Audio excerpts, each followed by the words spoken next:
Un hôpital en Sibérie à plus de 2500 km de Moscou. C'est ici qu'Alexeï Navalny lutte pour sa vie.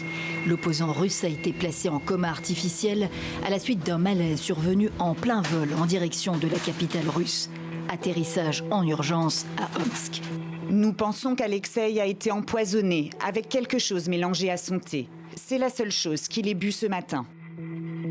Face à la presse à la mi-journée, le directeur adjoint de l'hôpital confirme l'état stable mais sérieux du patient. Les médecins font plus que leur possible. Ils se battent vraiment pour lui sauver la vie. Naturellement, l'empoisonnement est envisagé comme l'une des possibles raisons de la détérioration de son état.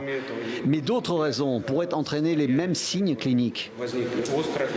Navalny a-t-il été empoisonné? En 2019 déjà, il l'évoquait. Des paupières gonflées et des abcès sur le corps l'avaient conduit à l'hôpital. L'élimination des gêneurs par ingestion de produits toxiques est une pratique de longue date en Russie. En 2018, Sergueï Skripal, un ancien agent double réfugié à Londres, survivait au Novichok, un agent innervant.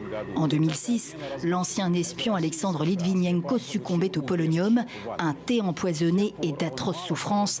Dans une lettre posthume, il accusait Vladimir Poutine. L'agitateur Navalny est dans le collimateur du Kremlin depuis des années. C'est la bête noire du président russe. Ni les procès, ni les amendes, ni les séjours en prison, ni même les perquisitions n'ont fait taire l'avocat charismatique qui aspire à un destin politique. Arrivé deuxième à l'élection municipale de Moscou, sa candidature a été rejetée pour la présidentielle de 2018, officiellement pour fraude fiscale. Navalny poursuit son combat contre un régime dégoûtant, selon ses propres termes, un régime qui ne vise qu'à se maintenir, déclarait-il au lendemain du référendum constitutionnel. Vladimir Poutine, avec ses amis et ses collègues corrompus, s'est emparé illégalement du pouvoir et veut être le dirigeant de la Russie à vie. À l'approche des élections du 13 septembre, régionales et législatives partielles, il avait appelé ses partisans à se mobiliser dans la rue.